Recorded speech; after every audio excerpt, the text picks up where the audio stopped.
হ্যাঁ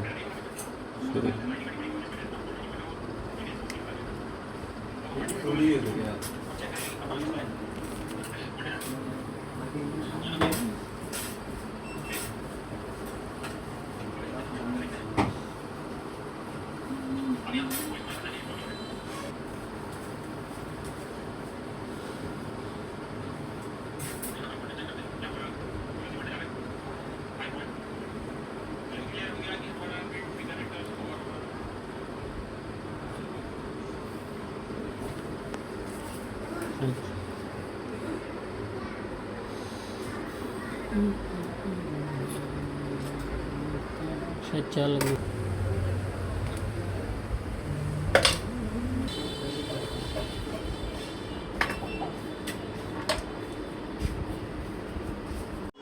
তো এই মোবাইলটার সমস্যা হচ্ছে মোবাইলটা হালকা বৃষ্টির পানি গেছে। তো যাওয়ার পরে প্রথম এক দফা ওয়াশ করা হয়েছে একদিন আগে। তো ওয়াশ করার পরে কিছুক্ষণ মনে হয় চলার পরে পরের দিন আবার নিয়ে আসছে আমাদের কাছে যে এটা চার্জিংয়ে এরর, যেটা দেখলেন একটু আগে স্ক্রিনে। তো এটা আসলে মূলত পোর্ট থেকেও হয়, লজিক থেকেও হয়, আবার আমাদের ডিসপ্লে যে রেবনটা আছে ওইটাতে ডিএমডিপি লাইন সমস্যা হইলেও এরকমটা হয়। এবং এখানে থার্মাল সার্কিট যেটা ডিভাইডার সার্কিট ওইটা থেকে হয়। তো মূলত এখানে যদি হালকা পানির পাঙ্গাস টাঙ্গাস থাকে তো ওই সমস্যা থেকে এই সমস্যাগুলো হয়। তো আমি এখন এখানে ভালো করে পেস্ট দিয়ে সোল্ডারিং করে দিয়ে দেখব যে সমস্যাটার সমাধান হয় কি না। তো আশা করি হয়ে যাবে। এরকম আমি আরও করছিলাম আগে অনেক।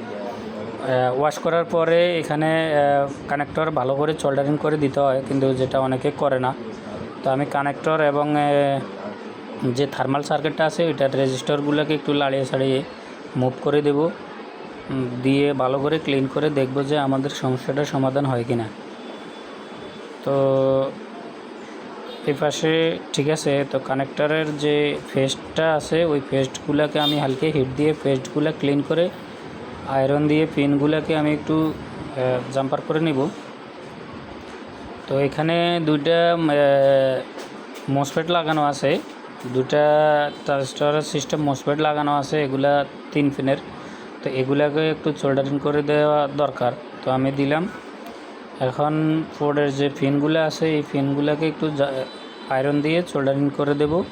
দেওয়ার পরে আশা করি আমাদের কাজটি সম্পূর্ণ হবে। তো একটু পেস্ট লাগিয়ে এখানে সোল্ডারিং করে দেওয়া দরকার। তো আপনাদের কাছেও যদি এরকম ফোন আসে, ওয়াশ করছেন এরপরও বারবার এই ডিস্টার্বটা হয়, তাহলে পোর্ট চেঞ্জ না করে আপনারা এইভাবে জায়গায় জায়গায় সোল্ডারিং করে দিয়ে দেখবেন এবং ভালো করে ক্লিন করবেন যে পোর্টটা এবং যে কানেক্টর সাববোর্ডের যে পিটুবি কানেক্টর ওই কানেক্টরটা ভালো করে সোল্ডারিং করে দিয়ে দেখবেন, না হলে একটু মুভিং করে দিবেন। আশা করি সমস্যাটার সমাধান হবে। তো আমি পিনগুলোকে ভালো করে এক এক করে জ্বালাই করে দিচ্ছি, দিয়ে দেখব যে আসলে ঠিক হয় কি না। তো আশা করি যে এটা ঠিক হয়ে যাবে, এটা এত বড় ইস্যু না। আর যদি না হয় তাহলে আমাদের রেবন চেঞ্জ করে পোর্ট চেঞ্জ করে দেখতে হবে। এরপরে না হলে রেবনটা চেঞ্জ করা দরকার, যেহেতু পানিটা এখান দিয়ে লাগছে মেন উপরে মাদারবোর্ডের দিকে পানি যায় না। তো আমি এটাকে ভালো করে ক্লিন করে দিলাম, এবার চেক করে দেখি।